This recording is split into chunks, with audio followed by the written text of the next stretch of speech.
All right, well, here's a few news stories that caught my attention. The first one is one I've demonstrated for a while now.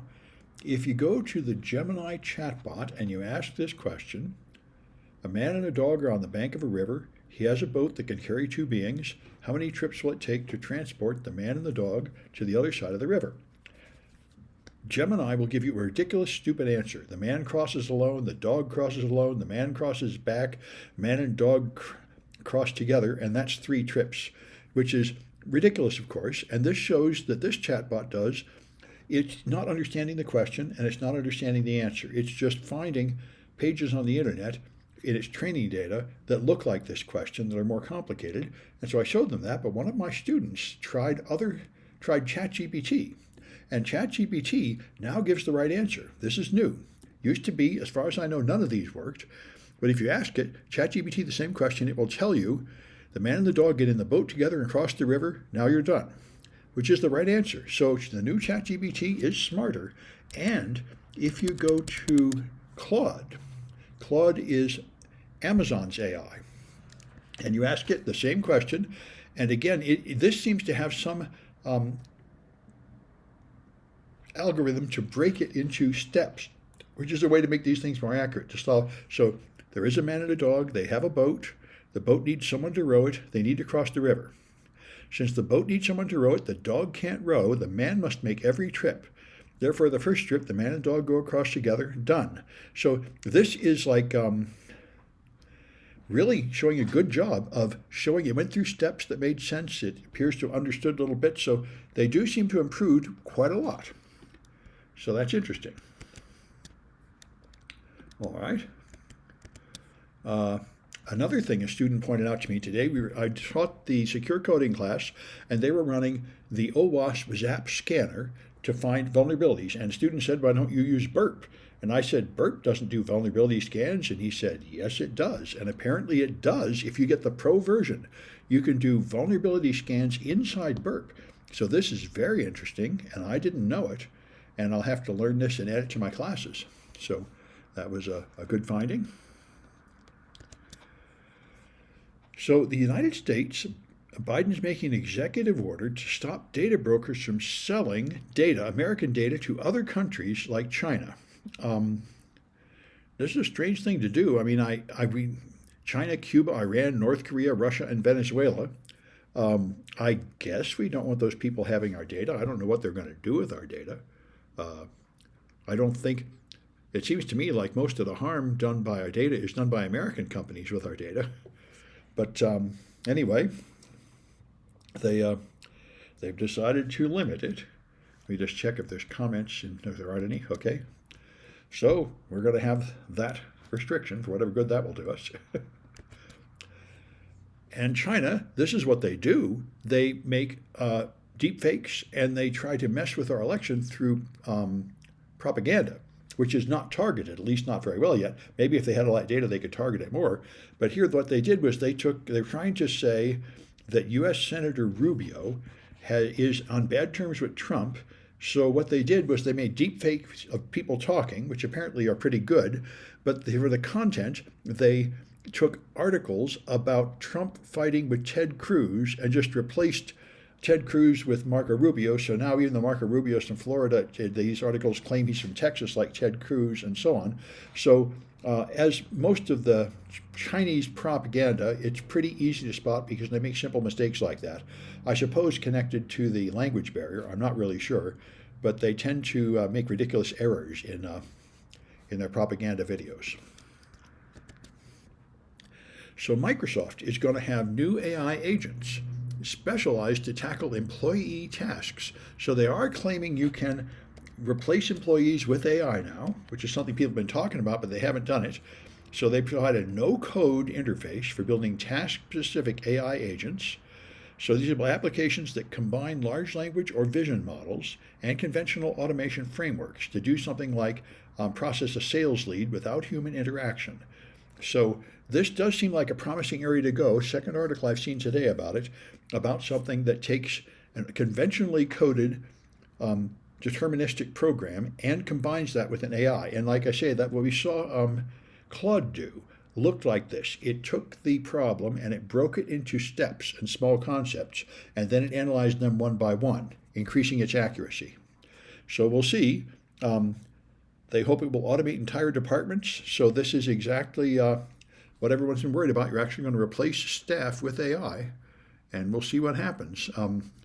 Honeywell has seen productivity gains equivalent to adding 187 full-time employees from the use of Copilot, which that's interesting to see.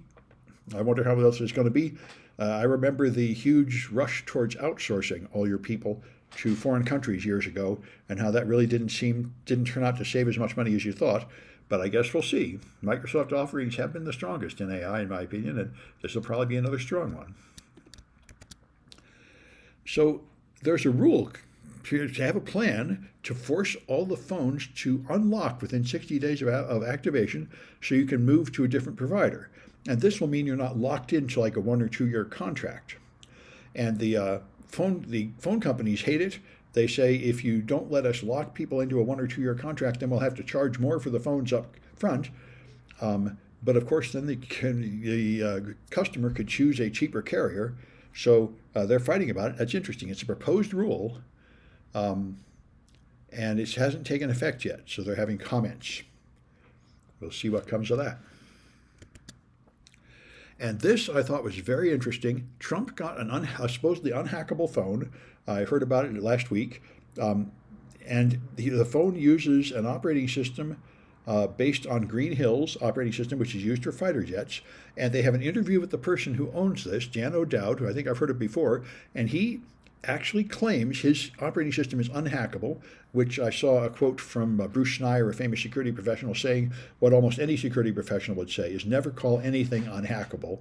That just shows you don't understand security, but it is, in fact, the founder of the company claiming it's unhackable. And he also claims something here, which I saw in an earlier article and I thought must be some kind of mistake. He claims that his operating system only has 10,000 lines of code, whereas real other operating systems like Android have like 50 million lines of code. So it is very difficult to understand how he could do anything with such a small code base.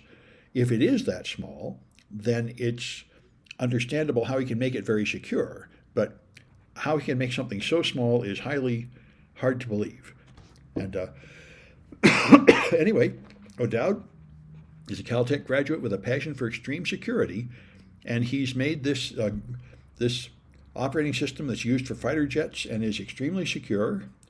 And like other people with really strong quality, he's very mad at his competitor. He's very mad at Elon Musk. In fact, he ran for Senate on the single platform of getting Musk's Teslas off the road. He owns Teslas and says they're good cars, but he doesn't use self-driving. His claim is the self-driving is ridiculous, it's poorly designed, it's not reliable enough, and he said it's killed 40 people and it shouldn't be on the road. All of which sounds quite true, really. And from what I've heard, there's another company that has real self-driving out there that is already out there, being much safer and more advanced, whereas Tesla is still promising it and not getting it ready. So anyway, an interesting article comparing him to Musk. And let's see if I got any other ones. This one I talked about earlier today, but it is pretty interesting, worth mentioning again perhaps. And